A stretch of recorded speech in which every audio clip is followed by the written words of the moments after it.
Bismillahirrahmanirrahim. Assalamualaikum warahmatullahi wabarakatuh. Sahabat Dai yang berbahagia, alhamdulillah hari ini kita bisa bersama dengan Ustadz Bukhari Muslim UBM 212. Itu trademarknya. Sampai sekarang kita nggak pernah melupakan UBM 212. Nah, beliau memang tokoh pergerakan 212 ya. Insya Allah kawan-kawan kita akan buka bersama dengan baca basmalah. Bismillahirrahmanirrahim. Kali ini para dai kita semua akan dibekali sebuah peristiwa yang luar biasa, yaitu pada hari ini kita memasuki bulan Ramadan, puasa hari pertama. Nah, teman sekalian, tentu di awal Ramadan ini betapa penting sebagai sebuah pembelajaran untuk dakwah kita, ya, yang dakwah tidak pernah berhenti. Karena itu kita akan dibekali soal inti dari Ramadan itu.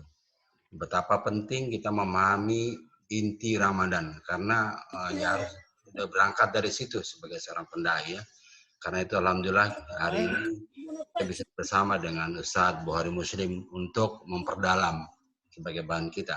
Tafadhol Ustadz, silakan. Terima kasih Zen. Assalamualaikum warahmatullahi wabarakatuh. Waalaikumsalam. Alhamdulillah. Alhamdulillahilladzi hadana lihada. Wa ma kunna linahtadiya laula an hadanallah. Wassalatu wassalamu ala Rasulillah. Walihi wasahbihi wa mawala.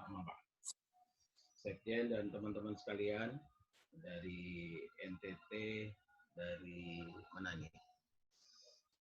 Yang jauh. Ustadz ada handset nggak?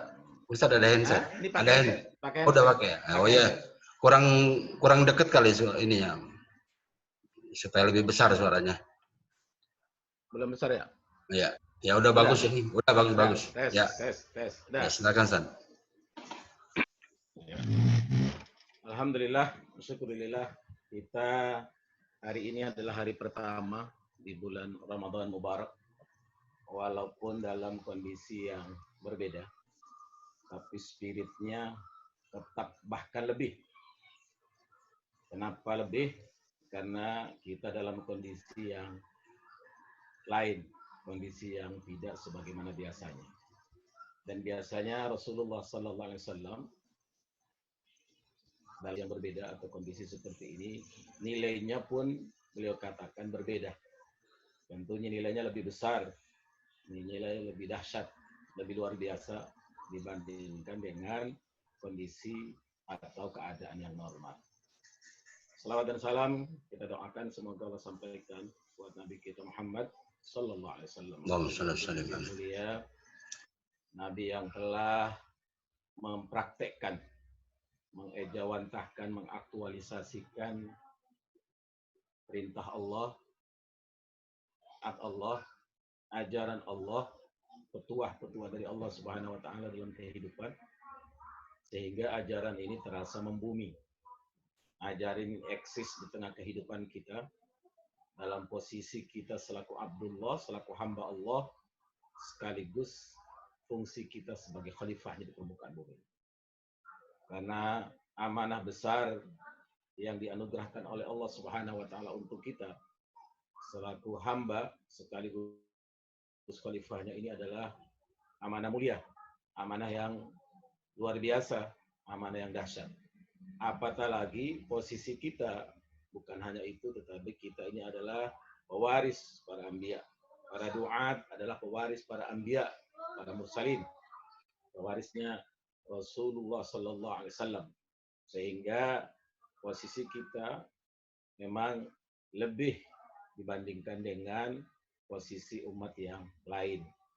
Posisi kita lebih dalam hal ini adalah memikul beban, memikul tugas, memikul amanah yang lebih dibandingkan dengan umat Rasulullah Sallallahu Alaihi Wasallam lain.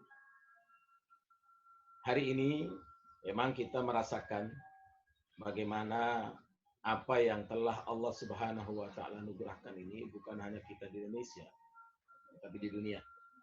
Di mana kita lihat suasana di Masjidil Haram, di Masjid Nabawi, bahkan Masjidil Aqsa, kita lihat langsung tarawihnya tidak sebagaimana biasanya, sepi. Kita bahkan sebagian besar mungkin yang tidak tarawih ke masjid. Tetapi tentu ada hikmah, tentu ada nilai-nilai yang kita rasakan berbeda. Kalau kita perhatikan dalam ayat yang bercerita tentang saum, tentang siam, mulai dari 183, 184 sampai 187. Ada satu ayat yang sepertinya berbeda, yaitu ayat 186. Kalau 183 bicara tentang kutiba alaikum siam. 184 masih bicara tentang siam dan apa yang terkait. 185 demikian. 187 juga uhilla lakum lailatul siam. Sama masih. Tapi 186 ini sama sekali tidak menyebut siam, bahkan kaitannya langsung. Sehingga oleh orang orientalis, orang-orang yang hanya sekedar belajar, sekedar ingin tahu tentang, bahkan sekedar ingin mencari kelemahan dari Islam, dari syariatnya, dari Al-Quran bahkan, menganggap ini ayat salah tempat. Posisinya kok sepertinya berada di tengah-tengah ayat tentang siam, tentang puasa, dan apa yang terkait dengannya, baik hukum maupun aturan-aturan yang terkait dengannya. Padahal kalau kita kaji lebih dalam, kita fahami lebih mendalam, kita fahami lebih jeli, kita rasakan lebih dalam, justru disinilah inti. Disinilah ruhnya. Disinilah letak poin penting itu. Di mana Allah Subhanahu wa taala berfirman, "Wa idza sa'alaka 'anni fa inni qad ujibu da'watad da'i idza da'an. Falyastajibu li wal yu'minu bi la'allahum yashkurun." Dan apabila hamba-hambaku bertanya kepada Muhammad tentang aku, fa inni qarib, sungguh aku dekat. Ujibu da'watad da'i idza da'an. Aku akan senantiasa memenuhi doa orang yang berdoa. Menjawab permintaan orang yang meminta. Kabulkan permohonan orang yang memohon. Falyastajibu. Maka penuhilah apa yang menjadi kewajiban. Penuhilah apa yang menjadi tugas. Penuhilah apa yang menjadi wewenang, apa yang menjadi amanah yang dipikul kita selaku Abdullah maupun sebagai khalifah. Wal yu'minu bi, tanamkan keyakinan, la'allahum yashkurun. Pasti kalian akan diarahkan. Pasti kita akan terbimbing. Pasti kita akan tercerahkan. Pasti kita akan menikmati bagaimana perjalanan, apalagi perjalanan spiritual kita dalam kondisi seperti hari ini, keadaan seperti hari ini, tentu lebih dahsyat. Maka disinilah kita merasakan ibadah apapun yang kita lakukan, semua ibadah, pekerjaan apapun yang kita kerjakan, yang kaitannya dalam posisi kita selaku Abdullah, posisi kita selaku hambanya, posisi kita sebagai khalifah Allah, apatah lagi dengan amanah kita sebagai para doa, para da'i, para penyeru ajaran Allah Subhanahu wa taala, penyeru ajaran Rasulullah sallallahu alaihi wasallam, pewaris Rasulullah sallallahu alaihi wasallam, pewaris para anbiya ini, tentu kita merasakan bahwa inilah intinya.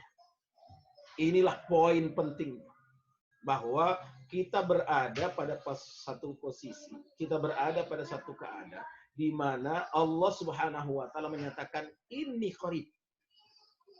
Inni qarib, sungguh aku dekat. Bagaimana saat kita menghadapi tantangan dakwah misalnya? Teman-teman kita di posisi-posisi yang minoritas misalnya, saudara-saudaraku yang ada di NTT, yang ada di Kalimantan Barat, yang ada di Kalimantan Timur, di Sumatera dan lain sebagainya.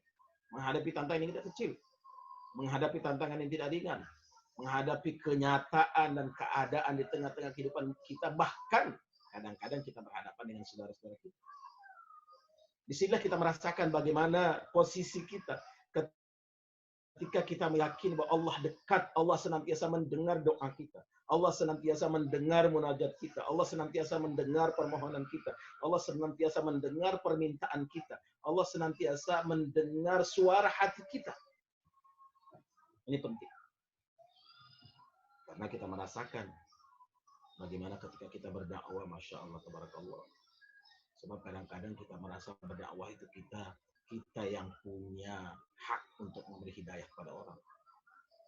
Kadang-kadang kita merasa bahwa kita memberikan pencerahan kepada orang itu karena kehebatan kita, karena kemampuan kita, karena ilmu yang kita punya, akal yang kita punya, karena pikiran yang kita punya. Sehingga kadang-kadang kita merasa kita super dan sebagainya.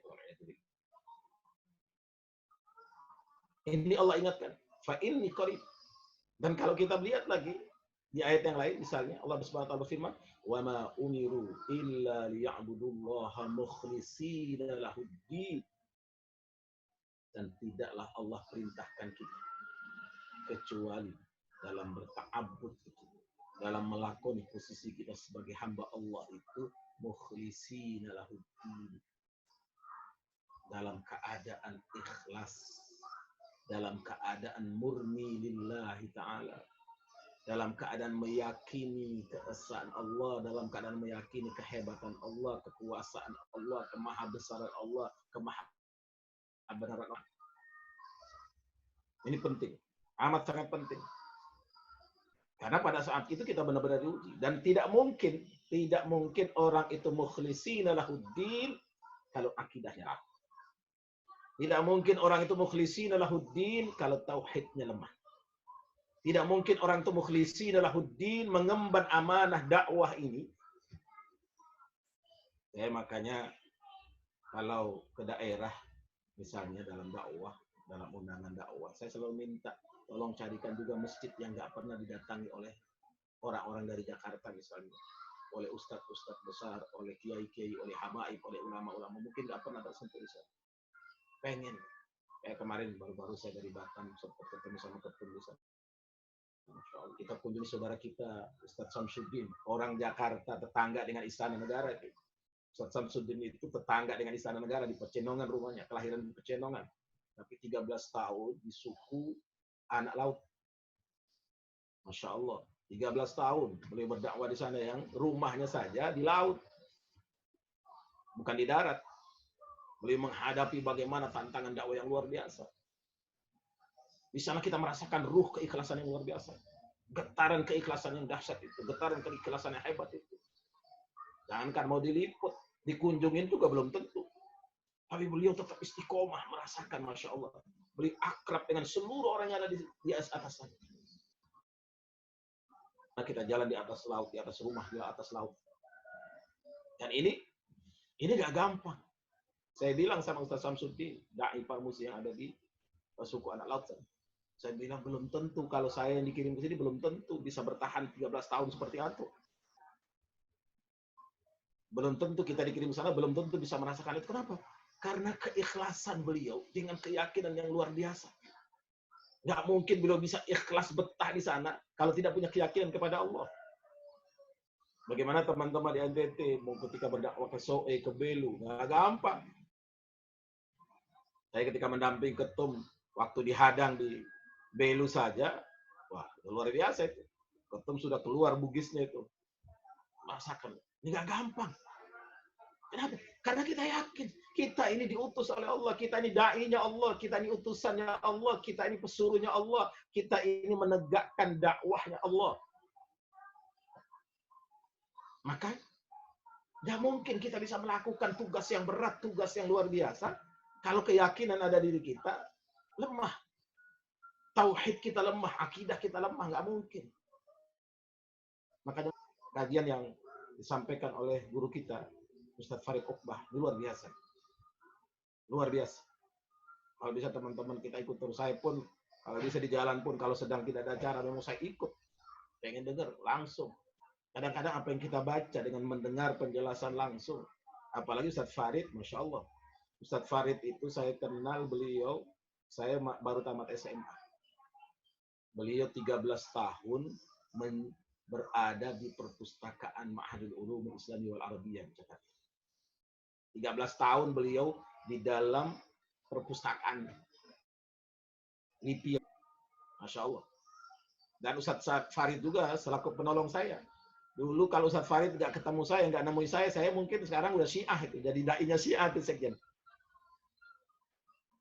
Saya udah mau berangkat, Masya Allah, iya udah mau berangkat. Ya. Saya sudah tangan kontrak 1,8 miliar per tahun. Kalau pulang dari kuliah sana, nikah diurusin, semua diurusin, dan gajinya 1,8 miliar. Ke Iran maksudnya? Hah? Ke Iran. Oh. Sudah semua paspor, semua udah lengkap.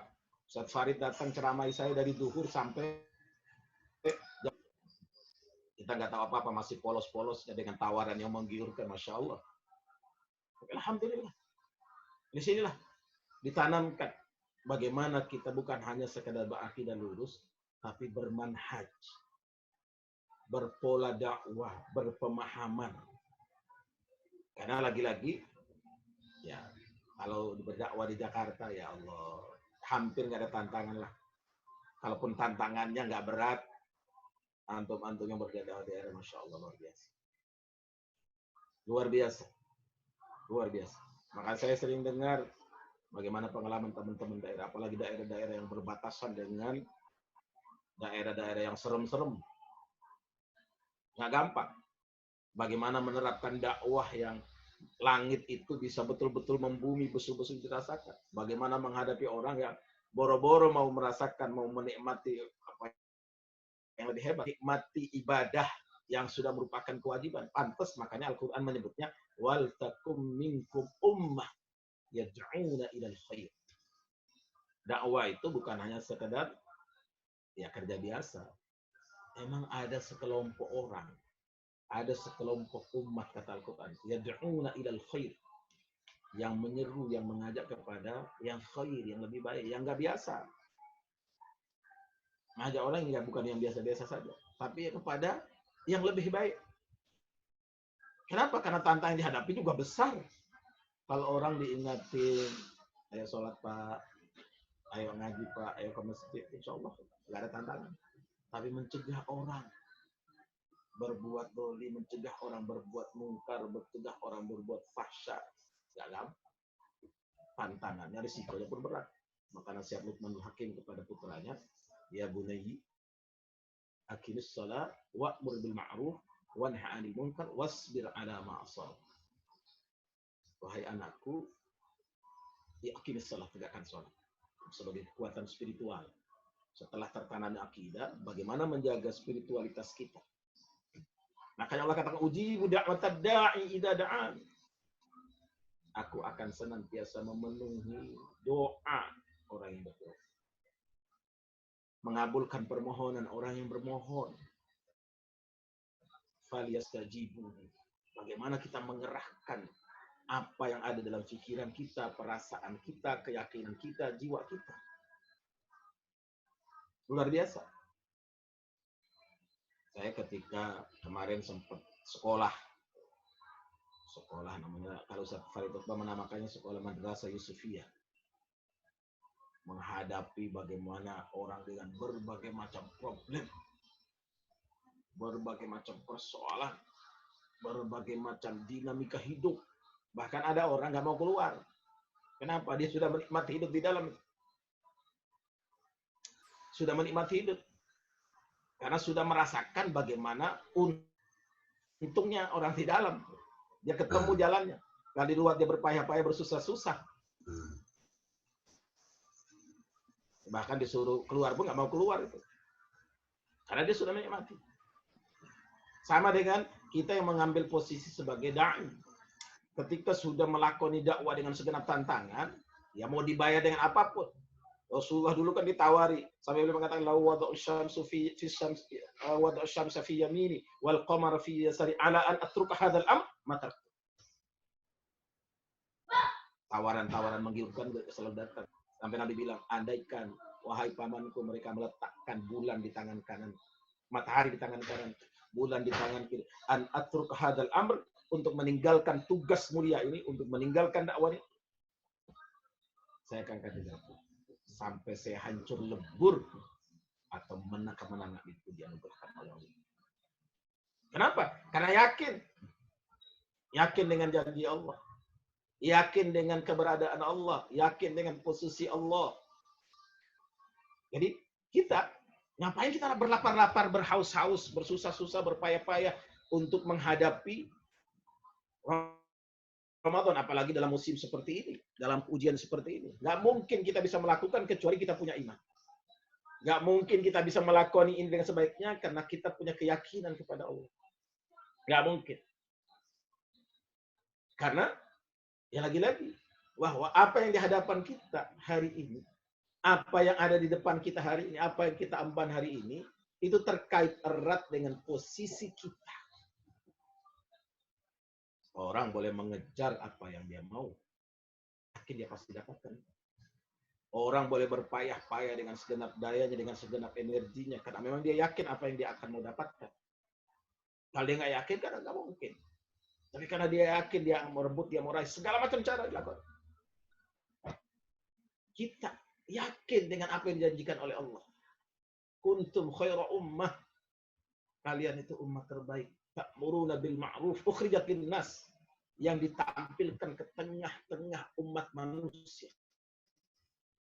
Yang dihadirkan ke tengah-tengah umat manusia, yang memilih jalan ini, memilih jalan dakwah, memilih jalan berpayah-payah, memilih jalan bersusah-susah, memilih jalan menghadapi kenyataan hidup yang berbeda. Ta'muruna bil ma'ruf, memerintahkan orang, bukan sekedar mengajak. Amar ya'mur itu artinya perintah. Kalau perintah berarti kan harus ada power, harus ada kekuatan dalam diri. Kekuatan kita bukan sekedar kekuatan kungfu, bukan kekuatan tinju, bukan kekuatan karateka, bukan kekuatan fisik, bukan. Kekuatan spiritual. Bagaimana kita menghadapinya dengan omongan. Makanya Al-Quran menunjukkan kepada kita. Saya menyebut, guru saya juga menyebutnya dengan apa? An-nam jimat dalam surah Al-Muzammil. Ya ayyuhal muzammil qumil laila illa qalila nisfahu aw inqus minhu qalila aw zid alayhi warattil qur'ana tartila inna sanulqi alayka qawlan thaqila inna nashi'atal layli hiya ashaddu wat'an wa aqwamu qila inna laka fin nahari sabhan tawila wadhkur isma rabbika wa tabattal ilayhi tabtila wasbir ala ma yaqulun wahdurhum hajran jamil. Ada 6 jimat, mulai dari sholat malam, baca Quran, zikir, tabattul, sabar, dan hijrah. Hanya orang-orang yang yakin. Gak mungkin sembarang orang. Apalagi kalau amanahnya lebih. Sebagai pimpinan, sebagai ketua wilayah, sebagai ketua LDP, sebagai ketua daerah. Amanahnya lebih. وَجَعَلْنَا مِنْهُمْ أَئِمَّةً يَهْدُونَ بِأَمْرِنَا لَمَّا صَبَرُوا وَكَانُوا بِآيَاتِنَا يُوقِنُونَ. Lagi-lagi. Lamma sabar, sabar, yakin. Karena itu esensinya, itu intinya. Kalau itu nggak ada, udah nggak ada. Sehingga para ulama menyebut innal hayat aqidatun wa jihad. Innal hayat aqidatun wa jihad. Hidup ini cuma 2, mempertahankan keyakinan dan mempertahankan posisi kita sebagai mujahid fisabilillah, mujahid dakwah. Teman-teman kalau bisa itu baca buku Mujahid Dakwahnya, bukunya Bang Iman rahimahullah. Semoga Allah merahmati mengampuni beliau. Beliau membentuk kader-kader dakwah dari segala penjuru, karena beliau mendidik kader-kader dakwah itu di ITB, di UI dan lain sebagainya. Sehingga kita hari ini alhamdulillah dengan posisi kita, dengan keadaan kita yang alhamdulillah di bawah lembaga ini, di bawah ormas ini, di bawah organisasi ini, dengan segenap kelebihan dan kekurangannya, kita bagian dari orang-orang yang telah memilih jalannya para anbiya wal mursalin. Udah jalan selamat. Jalannya para anbiya wal mursalin. Jalannya para nabi dan rasul. Sehingga dengan Ramadan ini kita merasakan semakin Allah kokohkan, semakin Allah kuatkan, semakin Allah berikan kita power, berikan kita energi. Kita lihat, inna iddatash syuhur 'indallahi 12 syahr. Dalam bulan dalam hitungan Allah 12. Allah kasih 1 bulan Ramadan yang diberi nama dengan Ramadan. Ramadan yarmadu artinya panas yang membara. panas. Untuk apa? Supaya menggembleng. Ibaratnya kalau emas itu kan dibakar dulu, ditempa. Supaya apa? Hasilnya lebih dahsyat. Hasilnya luar biasa. Sehingga begitu keluar dari Ramadan, nama bulannya pun Syawal. Meningkat. Naik posisi. Langsung jos. Kenapa? Karena bukan hanya bulan, tetapi Allah menciptakan situasi, menciptakan suasananya. Allah menciptakan keadaan. Sama dengan Allah meletakkan posisi malam dalam rangka kita qiyamul lail. Kan ayat tadi dalam menerjemah di surah Al-Muzammil Allah sebutnya apa? Inna nasyi'atal laili hiya asyaddu wat'an wa aqwamu qila. Lihat hari ini. Saya semalam tarawih karena di rumah saja. Imamin anak-anak saya. Alhamdulillah baca surah Al-Baqarah 60 ayat. Anak saya yang paling kecil itu alhamdulillah bisa ikut sampai 8 rakaat plus 3 witir, baca 60 ayat dari surah Al-Baqarah. Alhamdulillah sanggup. Ketika sampai kepada ayat ketika Allah Subhanahu wa taala memberi perumpamaan kepada kita. Apa perumpamaan yang diberikan oleh Allah? Ba'udatan fama fawqaha. Saya langsung meneteskan air mata. Saya merasakan Allah memberi perumpamaan seekor nyamuk bahkan lebih rendah dari itu. Hari ini satu virus kecil yang nggak kelihatan geger dunia. Darat, kantor-kantor tutup, rumah-rumah semua pada tinggal di rumah. Nggak boleh ada orang keluar, pasar tutup, mall tutup, semuanya tutup. Kalau di Jakarta masih banyak yang melanggar. Kemarin saya dapat interaktif dengan dubes di Libya. Kebetulan teman saya dubes di Libya. Beliau sedang berada di perbatasan Libya dan Tunisia. Beliau mengatakan di sana lockdown 24 jam. Nggak boleh keluar pakai sepeda motor pun nggak boleh, pakai mobil apalagi nggak boleh. Karena di setiap perumahan itu tidak boleh lebih dari 400 meter disiapkan tempat untuk orang belanja kebutuhan rumah tangga. Orang yang nggak mampu diberikan. Sehingga lockdown total. Di Yaman juga demikian. Kita masih mending. Tapi ini luar biasa. Satu virus kecil cuma. Allah sudah menunjukkan betapa tidak kuasanya kita, betapa tidak berdayanya kita. Masjid pun ditutup. Kita nggak berdaya, nggak bisa tarawih. Itu baru virus kecil. Makanya fa'amal ladina amanu fayaqul anna haqqu min rabbih. Kalau orang yang merasa yakin dengan Allah, annahul haqqu min rabbih, ini kebenaran dari Allah. Ini kekuatan dari Allah. Ini cobaan dari Allah. Ini ujian dari Allah. Bahkan ini, saya menyebutnya, dalam buku saya itu, surat cinta dari Allah. Dan kadang-kadang Allah mengirim surat cintanya itu, ya bentuknya lusuh, tapi suratnya cinta. Kalau sekarang kan sudah ada WhatsApp, bahkan ada segala macam fasilitas dulu. Nah, kalau pas Sekjen ngerasain nih pakai surat aja. Surat. Dapat surat belum baca isinya dari CD, Masya Allah bergetar. Ini surat cinta dari Allah. Jadi memang kadang-kadang Allah mengirimkan surat cintanya bentuknya lusuh, kumel, kotor. Tapi itu surat cinta isinya. Allah sudah bilang, inni qarib ujibu da'watad da'i idza da'an. Kita lapar ya Allah. Belum seberapa. Masih bisa makan sebentar berbuka. Bahkan apa saja disediakan untuk kita berbuka. Bagaimana banyak orang yang susah. Nggak tahu mau makan apa. Berapa banyak hari ini, Masya Allah. Saya 4 hari. Sebelum Ramadan 4 hari. Ke Depok, ke Bogor, ke Bekasi Utara, dan ke daerah sekitar. Masya Allah. Ada orang yang sudah nggak ada lagi yang dijual. Nggak ada lagi yang mau dilepas. Tapi dia golongan apa? Golongan orang yang disebut dalam Al-Quran mahrum. Al-Quran beristilahkan lisa'ili wal mahrum. Orang yang nggak mau didengar dia lagi susah. Orang yang nggak mau orang lain tahu dia lagi nggak berpunya. Dia malu bercerita. Dia malu kasih tahu orang. Dia hanya ngadunya sama Allah. Nggak semua orang bisa. Nggak semua orang mampu. Orang yang mungkin orang ngelihat di luarnya mampu, tapi sebenarnya sesungguhnya nggak mampu. Gimana menghadapi goncangan hidup? Ada yang maaf, istri sudah minta cerai, anak sudah ngamuk, mertua sudah marah-marah, kontrakan 3 bulan belum bayar. Masya Allah. Ujian luar biasa. Hanya karena persoalan sekecil ini, virus kecil. Tetapi orang yang ketika akidahnya rapuh, keyakinannya lemah, hilang inti. Amal ladina fasad. Dan orang-orang yang rusak imannya, yang fasik, menganggap ini apa? Allah melakukan hal yang sia-sia. Gak ada nilainya sama sekali.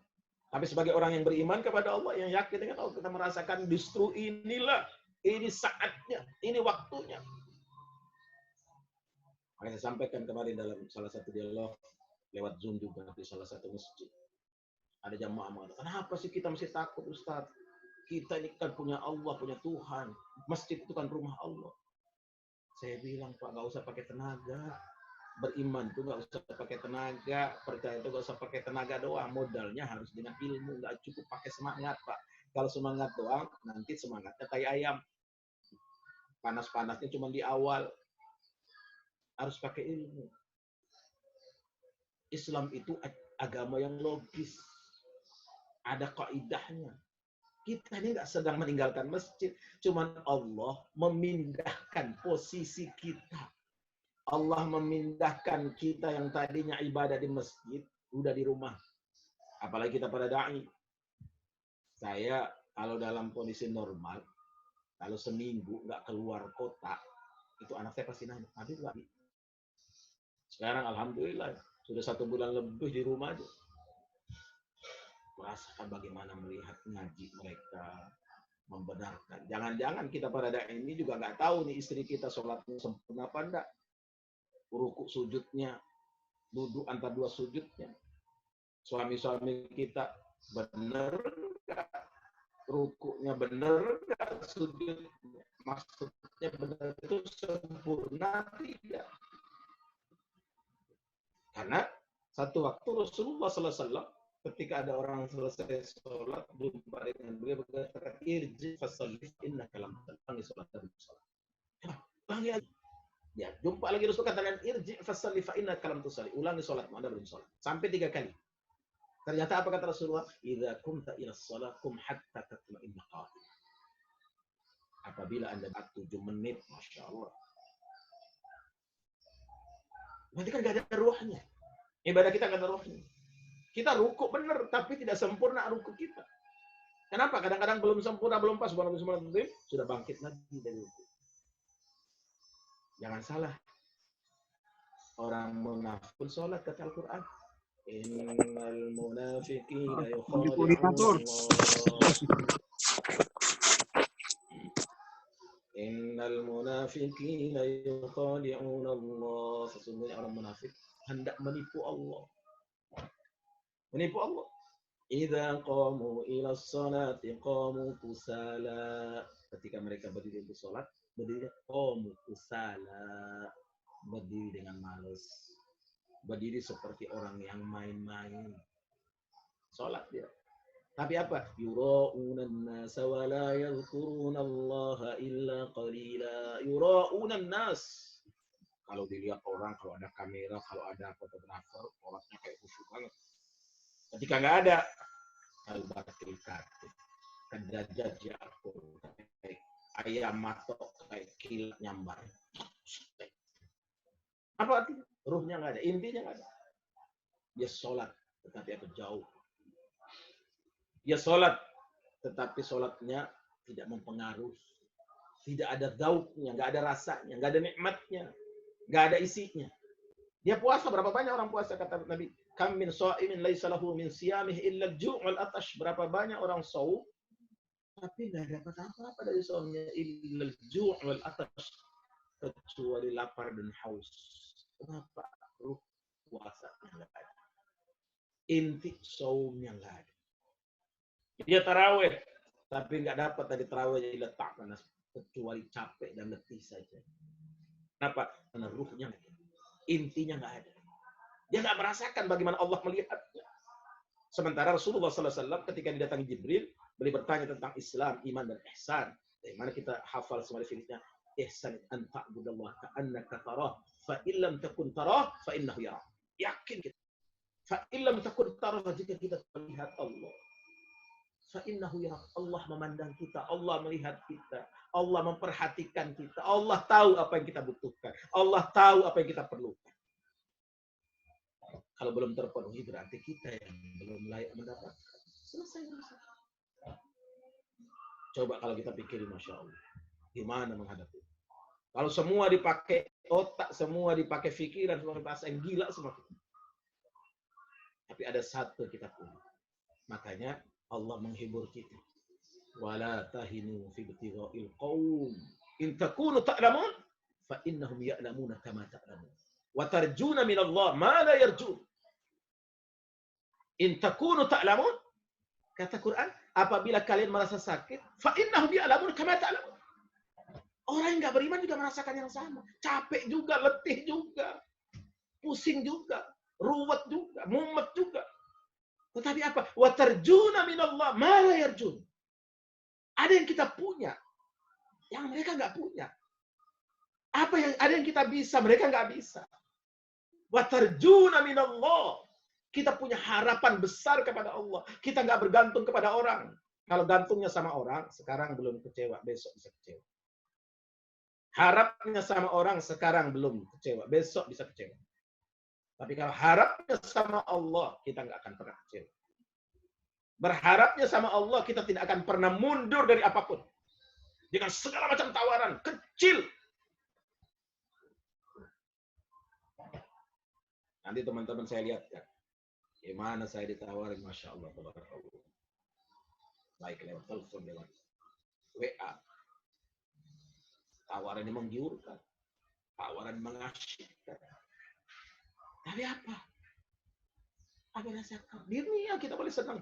Di dunia kita bisa berhasil. Di dunia kita bisa dapatkan apa yang kita bisa kejar, kita bisa raih. Tapi apa pada saat yang sama Allah hinakan kita. Apa yang kita mau? Kita nggak mungkin duduk di kursi panas dengan hati yang nyaman. Kita nggak mungkin makan enak kalau perasaan kita nggak tenang. Jangankan mau makan enak. Sakit gigi saja. Sudah nggak enak semua. Sakit gigi aja udah nggak enak. Apalagi lebih daripada itu.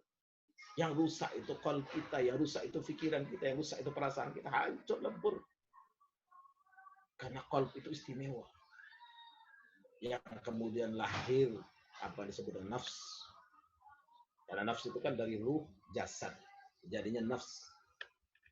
Kalau ruh suci. Sampai ruh itu min amri rabbi, urusan Allah. Tidak pernah ternoda, tidak pernah tercemar. Jasad kita, waliyatubillah. Berlumuran dosa, berlumuran noda, berlumuran salah, berlumuran khilaf. Mata kita banyak dosa, telinga kita banyak dosa. Bahkan perasaan kita penuh dengan dosa. Makanya Al-Quran menyebutnya fahsya wal munkar. Kalau munkar nyata, terang-terangan orang lain. Perbuatannya karena arkan, karena perbuatan kita dengan anggota tubuh kita. Tetapi fahsya itu apa? Yang tersembunyi. Hal apa? Yang terkait maaf, yang terkait dengan seksualitas. Mungkin tidak dengan mata, tapi dengan perasaan, dengan pikiran, dengan angan-angan. Fahsya. Innallaha ya'murukum. Innallaha ya'murukum. Allah Subhanahu wa taala memerintahkan pada kita untuk apa? Menjauhkan, menghindari fahsya wal munkar. Bukan hanya munkar doang, tapi fahsya. Terkait dengan apa? Dengan rasa, dengan pikiran, dengan perasaan kita. Tapi karena keyakinan, insya Allah, itulah kita mendalamkan istighfar. Maka dalam Al-Quran Allah sebut 3. Yang pertama, nafsul mutmainnah, nafsul lawamah, nafs yang paling rendah itu al-ammaratun bisu, nafsu yang rendah, yang cenderung kepada yang jelek, ammaratun bisu. Kalau nafsul lawamah masih balance, masih seimbang. Kadang normal, kadang hang, kayak sinyal. Nafsu yang paling nyaman tuh nafsu mutmainnah. Posisinya makomnya udah berbeda. Lihat para ulama di kampung-kampung, para tokoh, para masyahid, para habaib, para ulama-ulama kita yang Masya Allah makomnya udah beda. Dia nggak cari rezeki lagi, rezeki yang cari dia. Dia nggak cari hidup lagi, hidup yang cari dia. Kenapa? Posisinya sudah beda. Nafsul mutmainnah.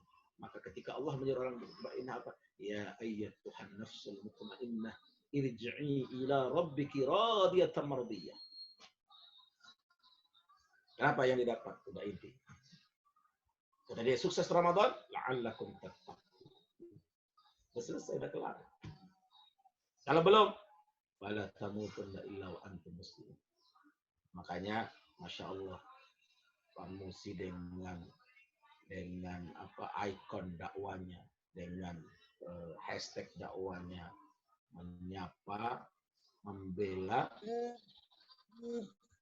dan apa satu lagi tuh? Ada 3 itu kan.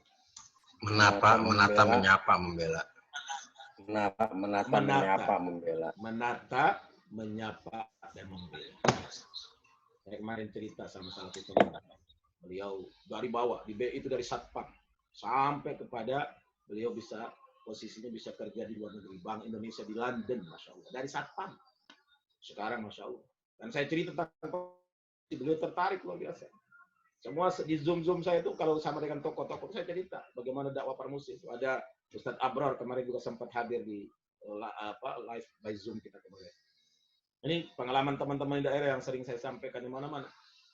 Masya Allah. Masya Allah. Kalau makanya saya bilang sama teman-teman yang di Jakarta ya Ustadz kondang, datanglah, jangan tunggu diundang. Datanglah ke daerah-daerah itu, sapa orang-orang daerah, dai-dai kita daerah itu, ulama-ulama kita daerah. Masya Allah. Kerja mereka keras, berat. Tantangan mereka luar biasa. Kita ini Masya Allah, bukan hanya datang, diundang. Sampai numpuk-numpuk undangan. Di sana Masya Allah datang, belum tentu orang mau dengar ceramah.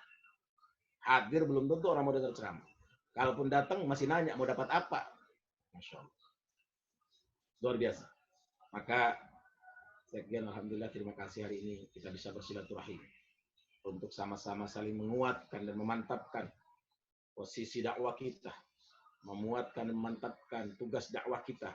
Yang penting satu, bahwa yang kita kokohkan adalah posisi kita selaku Abdullah berhadapan dengan Khaliq, berhadapan dengan Allah SWT. Kalau sudah selesai urusan itu, insya Allah, fadarni wal mukadzibin. Gak usah pusing dengan orang yang ngeyel nggak mau terima dakwah. Gak usah pusing dengan orang yang menghalang-halangi dakwah. Gak usah pusing dengan orang-orang yang bahkan mencegah dakwah. Hadapi dengan apa yang kita bisa dan kita mampu. Biarkan Allah yang menyelesaikan. Wa'arid anil jahilin. Gak usah berdebat yang ribet ruwet. Wa'arid anil jahilin. Tinggalkan aja, gak usah diskusi panjang. Kalau bisa diajak diskusi. Tapi kalau diskusi udah pakai tenaga, tinggalkan. Kenapa? Biarkan Allah yang urus.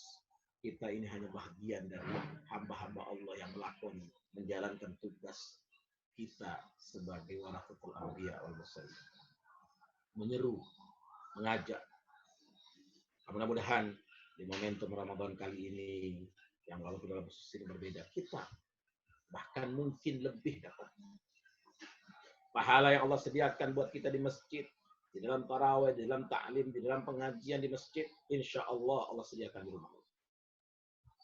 Mungkin kita sudah terlalu sering di luar, Allah sudah di dalam dulu. Mungkin sudah kita terlalu banyak jauh. Kalau saya hitung-hitung ya, Sekjen nggak banyak keluar, tapi Masya Allah, pembinaannya Sekjen luar biasa. Ummahatul Mukminin di Bekasi, bahkan mungkin di mana-mana, luar biasa. Kalau itu realnya nyata, jelas. Kalau orang yang banyak umat yang hadir ceramah, belum tentu ditanya, gimana buktinya? Belum ada, belum tentu. Nah, mudah-mudahan kita semua teman-teman daerah, ini belum ada daerah NTT, apa nih, Rumbia di mana nih? Pusat. Ini kok Sekjen ada 2. Ya, di komputer sama di HP Oh, kadang bermasalah. Jaga-jaga. oke. Ya. Ini dari Riau. Rumbaya apa Rumbia ini? Tuh, Ustadz Rusdi Rumbia itu. Ustadz terus di Rumbia. Iya. Di Rumbai Riau. Enggak, dia di Jakarta dia. Oh, Jakarta ya. LDP pusat. Oh, belum ketemu ya. Jadi kalau intinya Ramadan ini, dari mana ini? Ustadz, intinya itu pada tauhid ya, Ustadz ya. Ya. Iya. Jadi Karena intinya itu di berdasarkan tauhid ini ya, Ustadz ya. iya, kan memurnikan. Kita memurnikan akidah kita. Ruhnya di sana. Ruhnya di sana. So, kalau mau dihitung-hitungan pahala, saya selalu bilang sama yang ngamuk-ngamuk itu, kenapa masjid dikunci? Saya bilang, Pak, lihat, kalau Bapak sudah haji, lihat, tanggal 8 itu Yaumut Tarwiyah. Sholat di Mina itu duhur 2 rakaat. Ya kan? Duhur cuma 2 rakaat dari 4 rakaat. Asar 2 rakaat. Maghrib 3 rakaat. Isya 2 rakaat. Subuh yang ada sholat sunnah. Lebih hebat lagi di Arafah. Di Arafah, yaum hanya 1 hari itu fis sanah. Gak ada hari lain di hari tahun itu. Hari istimewa sekali. Tapi apa sholat duhurnya? 2 rakaat. Sholat asarnya 2 rakaat. Dikerjakan hanya di duhur. Kalau kita pakai logika, harusnya dari pagi sampai sore itu sholat aja terus. Sholat, dan sholat. Tapi enggak. Sholat bahkan yang 4 rakaat dari 2 rakaat, yang 2 waktu digabung hanya 1 waktu. Artinya apa? Allah nggak butuh dengan sholat kita. Sampai Nabi ditanya, ya Rasulullah, kita kan nggak ngapa-ngapain. Kok sholatnya dikoser dan dijamak?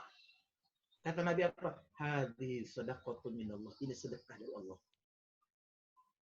Hanya orang sombong yang nggak mau ngambil sedekah dari Allah. Jadi intinya apa? Intinya bagaimana kita memantapkan ketergantungan kita kepada Allah.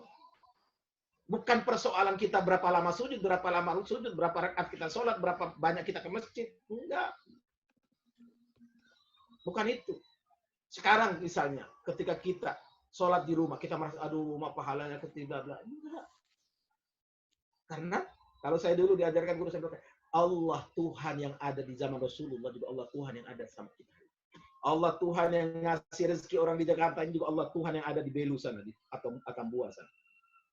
Allah Tuhan yang ada di Jakarta yang memberikan rezeki orang di Jakarta juga Allah Tuhan yang memberikan orang di Pekanbaru sana, di Riau, di Rumbai, di Dumai, di Sumatera Barat, di Mentawai.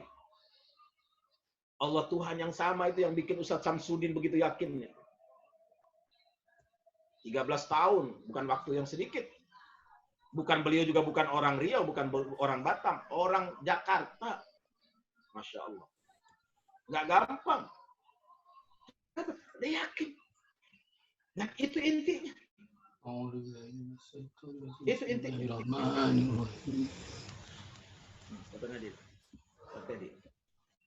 Itu intinya. Coba kita mau cari apa ibadah? Allah bilang dalam lau syi'tu la ja'alakum ummatan wahidah. Kalau aku mau, aku jadikan kalian ummah yang satu saja, yang benar aja semua, yang lurus aja semua, yang taat semua. Tapi kan enggak. Allah kasih kita apa? Fima atakum fastabiqul khairat, supaya kita berlomba-lomba. Untuk apa berlomba-lomba? Dalam rangka mengejar apa? Mardhatillah. Karena ukuran sukses bukan berapa banyak jamaah yang kita bisa kasih hidayah, berapa jamaah yang kita bisa buat ya Islam dan gue enggak, bukan. Bukan itu ukurannya. Bukan berapa banyak orang yang hadir di majelis kita, berapa banyak orang yang datang mendengar ceramah kita, bukan. Bukan itu ukuran. Tapi berapa kuat kita dalam memposisikan Allah di setiap keadaan. Fisarra wa dharra. Dalam keadaan senang dan susah, dalam keadaan lapang dan sempit. Buku saya itu judulnya Tamasya Cinta. Ini bahasanya memang bahasan akidah. Gimana kita bisa merasakan Allah dalam posisi kita, keadaan kita fis-sarra wad-dharra. Nggak gampang. Dalam keadaan senang kita banyak kawan, banyak teman. Ketika dalam keadaan susah kita merasakan bagi fis-sarra, merasakan ketergantungan. Nggak boleh bergantung sama orang, gantungnya sama Allah. Bagaimana memperbaiki munajat kita dengan Allah. Bagaimana memperbaiki yakin kita dengan Allah. Nggak gampang. Itu yang saya bilang tadi, teman-teman daerah merasakan banget. Menghadapi kenyataan dakwah, nggak gampang. Sama dengan kita berRamadan. Kita baca ayat per ayat dari Al-Quran, lembaran-lembaran dari Al-Quran, kita tadabburi Quran, kita memahami Al-Quran. Bahkan kemarin Ustaz, siapa yang nomori Quran? Masya Allah, bahasanya luar biasa. Karena sudah berta'amuk dengan Quran. Kita kenapa susah hafal Quran? Kenapa susah kok kita mau kaji Quran? Kok berat sekali. Mau mengkhatamkan Quran, kok berat sekali. Di baru hari pertama, saya ketemu seorang nenek di Bukit Tinggi. Itu neneknya Patifatul. Saya dengar beliau khatam Quran 3 hari sekali. Saya tanya sama beliau, gimana caranya bisa khatam Quran 3 hari sekali? Beliau dengan santai menjawab dengan santai. Itu kenapa? Karena memang sudah dibuktikan dari kecil, dari mudanya. Beliau mengatakan gampang sih. Gimana gampang? Quran 30 juz, 3 hari berarti kan dibagi 3, 10 satu hari. 10 pun bukan beban. Karena masih dibagi dengan 5. Bagi 5, 5 waktu sholat. Artinya berarti setiap waktu sholat cuma 2 juz. 2 juz. Satu sholat, 2 juz. Masya Allah.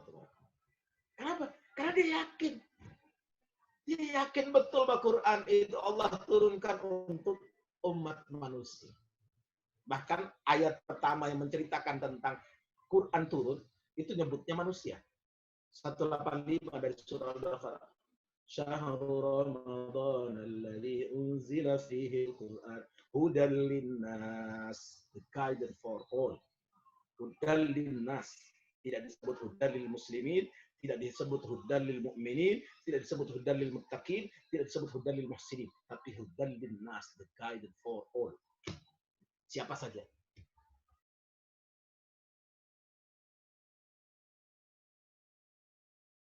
Lihat kemarin Sekjen bilang kan, Quran itu kan tib. Quran itu syifa'ul lima fis sudur. Syifa, penawar. Lima fis sudur, apa yang ada dalam. Orang kalau tidak yakin dengan Quran, nggak mungkin. Tapi kalau yakin dengan Quran, dia merasakan manfaat, bahkan mujizat Quran di setiap ayatnya, bahkan hurufnya. Karena ada ayat yang cuma satu huruf.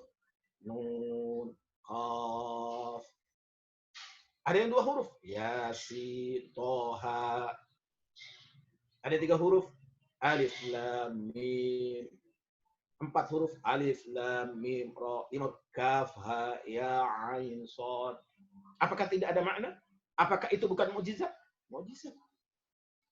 Tapi mukjizatnya buat siapa? Hudan lil muttaqin. Quran itu la raiba fi hudan lil muttaqin. Tidak ada keraguan di dalamnya, tidak ada sakit di dalamnya. La syakka fi. Siapa? Hudan lil muttaqin. Ketika posisi kita sudah naik level.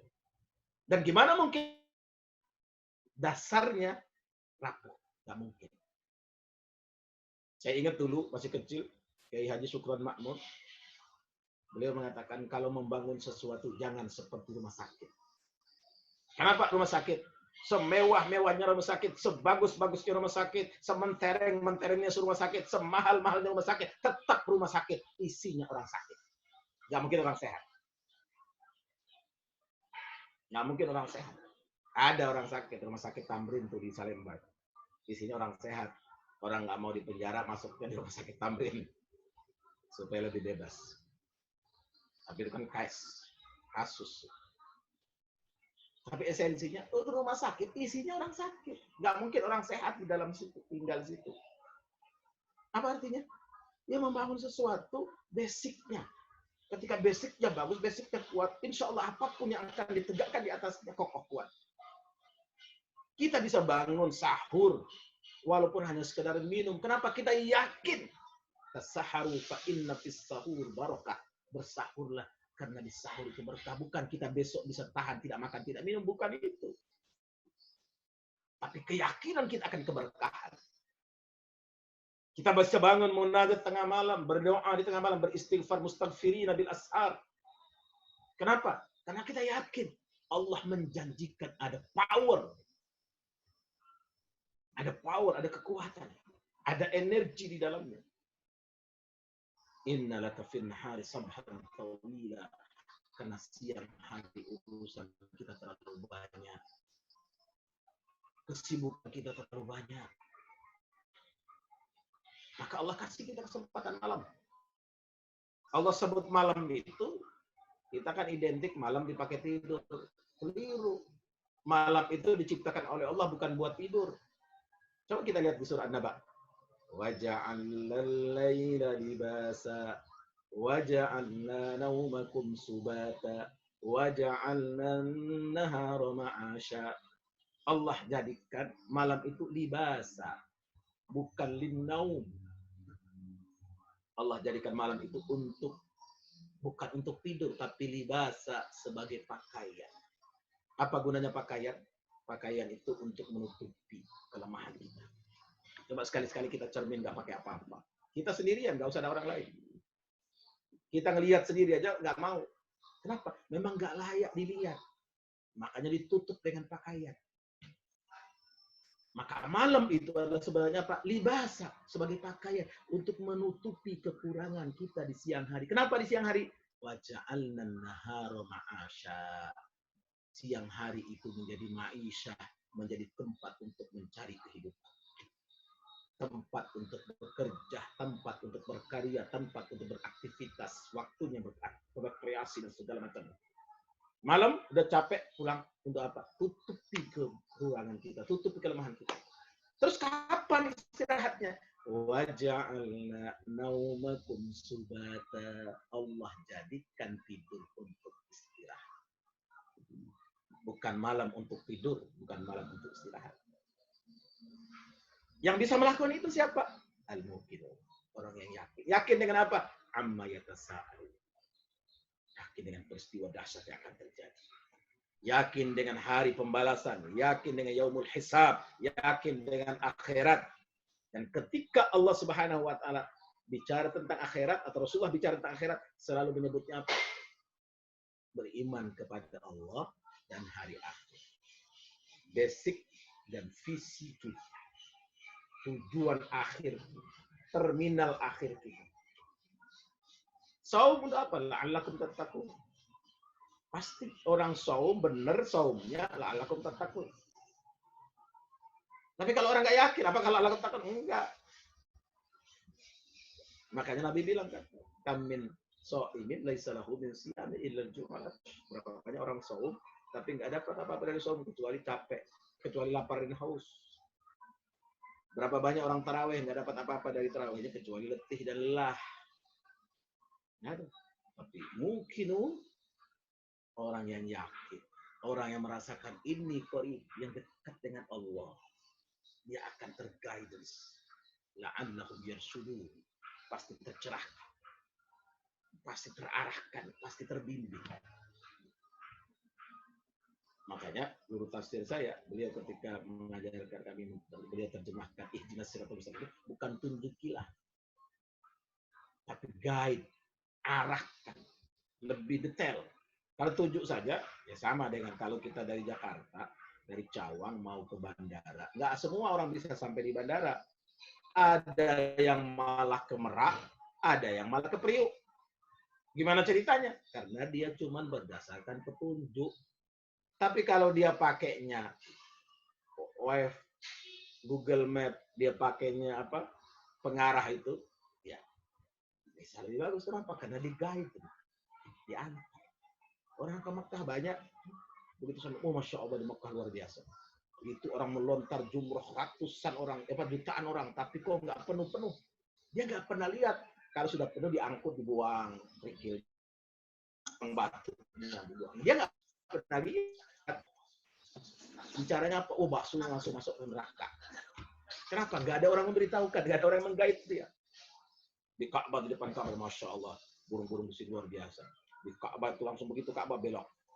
Pas ngomong gitu ada yang lihat, itu Pak burung yang lewat, oh itu burung nakal, Ustaz. Kenapa? Dia cuma perkiraan, bukan berdasarkan ilmu.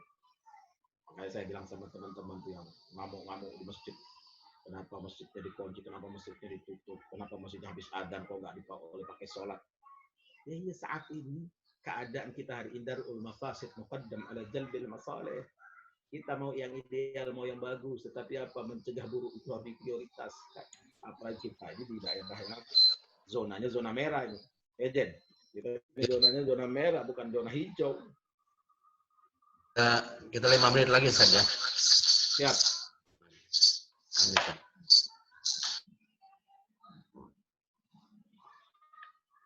Ya, karena itu, teman-teman sekalian, saudara-saudaraku, dimanapun antum semua berada, antum semua di garis terdepan dari organisasi ini, dari lembaga ini, dari wasilah dakwah ini, dari pola yang digerakkan, manhaj dakwah kita dengan Desa Madani ini luar biasa. Luar biasa. Saya cerita kemana-mana, ke cerita pada toko-toko. Nggak ada orang nggak tertarik. Kenapa? Karena real, nyata. Kita bagaimana melakukan dakwah bukan hanya sekedar cerita, tapi kita bicara realita. Banyak orang sudah bermimpi di alam cerita. Kita maunya apa? Yang realita. Realitanya seperti apa? Lihat bagaimana di suku Tajio. Di suku Tajio, bagaimana merubah gereja bisa jadi masjid. Saya kasih nama tuh, Ittihadul Muslimin. Kenapa? Karena ada keyakinan. Teman-teman yang bertugas di sana tuh orang-orang yang yakin. Bayangkan, masuk ke sana aja mobil nggak bisa masuk. Naik motor melewati jalan berbatu-batu. Kalau nggak yakin, nggak mungkin. Dan disitulah intinya, disitulah ruhnya. Kekuatan. Bagaimana masih ada itu apa Ustadz Yusril yang di pulau apa di depan Kupang itu. Nggak gampang. Pulau Kera. Pulau Kera. Airnya aja asin. Nggak gampang. Tapi yakin. Gimana dulu Nabiullah Ibrahim alaihissalam ketika beliau, Nabi Ibrahim itu ketika lahir anaknya, Nabi Ismail itu masih muda, masih bayi, nggak ada air, nggak ada air. Bahkan Allah perintahkan dia meninggalkan anak istrinya. Beliau mau jalan, ditanya sama istrinya, Aina anta dahib? Kemana mau pergi Ibrahim? Nabi Ibrahim dia jawab, dia cuma noleh lihat istri. Satu langkah lagi ditanya lagi sama istrinya, Aina anta dahib? Kemana kau pergi Ibrahim? Nabi Ibrahim nggak bisa jawab. Setelah 2 kali pertanyaan dia nggak dijawab, dia rubah pertanyaannya. Allah amaraka bihadza Ibrahim? Apakah Allah yang menyuruh engkau melakukan ini Ibrahim? Nabi Ibrahim langsung balik 180 derajat, dipeluknya istri, dipeluknya bayinya. Beliau berdoa. Apa doanya diabadikan dalam Al-Quran? Rabbana inni askantu min dzurriyyati biwadin ghairi dzi zar'in inda baitikal muharram Rabbana liyuqimus shalah faj'al af'idatan minan nasi tahwi ilaihim warzuqhum minats thamarati la'allahum yarshudun. Coba lihat, Nabi Ibrahim berdoa sendiri, tapi apa sebutnya? Rabbana. Artinya apa? Beliau libatkan anaknya, libatkan istrinya, libatkan keluarga. Rabbana, wahai Tuhan kami, Tuhan istriku, Tuhan anak-anak. Tapi ketika bicara tanggung jawab, kenapa kata Nabi Ibrahim? Inni askantu min dzurriyyati. Perhatikan kalimatnya. Ketika bicara tentang tugas, bicara tentang tanggung jawab, bicara tentang kapasitas, bicara tentang posisi, Nabi Ibrahim mengatakan, Inni askantu min dzurriyyati. Ya Allah, aku letakkan anak keturunanku. Bicara tanggung jawab beliau. Aku letakkan anak keturunanku biwadin ghairi riza'in. Tidak ada tanda-tanda kehidupan. Nggak ada orang. Nggak ada air. Maaf, bahkan air susunya pun kering. Tetapi apa kata Nabi Ibrahim? Inda baitikal muharram. Ya Allah, di sisi rumahmu yang mulia. Apa artinya? Beliau tanamkan keyakinan yang utuh. Nabi Ibrahim itu kan disebut Aba'ut Tauhid, bapaknya Tauhid. Keyakinan yang luar biasa. Beliau sudah merasakan bagaimana dibakar di tengah api yang membara. Tapi yakin bahwa Allah yang punya api, Allah yang membuat api yang panas itu bisa jadi dingin. Allah yang maha kuasa, Allah yang maha hebat. Bukan bapaknya akan menolong dia walaupun ibunya sudah meminta-minta supaya diganti dengan hukuman lain. Nabi Ibrahim dengan tenang. Bahkan keluar dari api itu menggigil kedinginan. Allah. Kenapa? Yakin kepada Allah. Kenapa letakkan itu? Rabbana liyuqimus shalah, supaya ada sholat. Ada interaksi dengan Allah, pemilik Ka'bah. Ada munajat dengan Allah. Sehingga apa yang terjadi? Faj'al af'idatan minan nasi tahwi ilaihi. Faj'al af'idatan. Simpati itu akan datang, penghargaan itu akan datang, pertolongan itu akan datang. Kenapa? Karena mintanya sama Allah. Kalau minta sama orang belum tentu. Ngadu sama orang belum tentu. Kecewa iya. Berharap sama Allah pasti oleh. Dan dengan yakin Nabi Ibrahim, "Inda baitikal muharram, Rabbana liyuqimus shalah, faj'al af'idatan minan nasi tahwi ilaihi." Maka jadikan hati-hatinya manusia itu, fuad-fuadnya condong. Kita yang belum pernah ke sana pun pengen ke sana, rindu ke sana, ingin ke sana. Kenapa? Dapat undangan dari Nabi Ibrahim. Gimana cara Nabi Ibrahim undangnya? Langsung kepada Allah. Allah yang sampaikan. Ketika Allah menyuruh Nabi Ibrahim berteriak memanggil, wa'adzim fin nasi bil hajj. Nabi Ibrahim tanya, kaifa uballighun nas? Ya Ibrahim, panggil manusia. Gimana caranya saya panggil ya Allah? Tugasmu wa ma'alaika illal balagh. Tugasmu hanya manggil. Yang nyampein ke telinga mereka, yang sampaikan ke hati mereka, bukan kamu. Nanti Nabi punya urusan. Allah yang punya urusan. Apa artinya? Keyakinan. Nggak bisa tidak. Nggak bisa tidak. Nah, mudah-mudahan 14 ya 14 pertemuan dari Ustaz Farid ini kita ikut dengan betul-betul. Karena beberapa kali pun beliau ngisi di tempat para ustaz-ustaz itu banyak kiai-kiai yang terpana beliau bikin. Minta supaya dituliskan. Kenapa? Karena ini materi yang mendasar. Dan materi ini bukan sekedar buat lip service, bukan hiasan bibir, bukan retorika, bukan kata-kata. Tapi kita rasakan di lapangan. Kita alami. Karena kalau bukan pertolongan Allah, gimana lagi? Kapan datang pertolongan Allah? Apa jawab Allah? Ala inna nasrallahi qarib. Ketahuilah bahwa pertolongan Allah itu dekat. Allah saja dekat, gimana pertolongannya? Tapi siapa yang bisa merasakan pertolongan Allah? Siapa yang berhak mendapatkan pertolongan Allah? Ya mungkin orang yang yakin. Dan inilah inti, inilah esensinya. Orang bisa beribadah maksimal dengan keadaan begini apalagi. Fisarra wa dharra. Kalau orang yang sudah punya semuanya, itu pun belum tentu selamat. Belum tentu selamat. Lihat sekarang 150 keluarga kerajaan Arab Saudi harus di lockdown. Harus diisolasi. Bayangkan, mereka punya semua. Apa yang nggak punya? Satu raja yang dengan berapa selirnya harus ke Eropa. Dia sewa satu hotel. Sekarang malah apa? Apakah dia nikmat merasa? Enggak nikmat. Gimana dia nikmat? Dicaci maki sama rakyatnya. Dia bersenang-senang. Apakah dia bersenang-senang? Dia hanya di dalam hotel, di hotel-hotel itu. Sumpah. Maka di sini kita merasakan. Sehingga apa yang kita lakoni, kita lalui dari manhaj dakwah kita Desa Madani dengan 4 pilar ya, 4 pilar takwa dengan simbol masjid atau pembinaan spiritual, kemudian simbol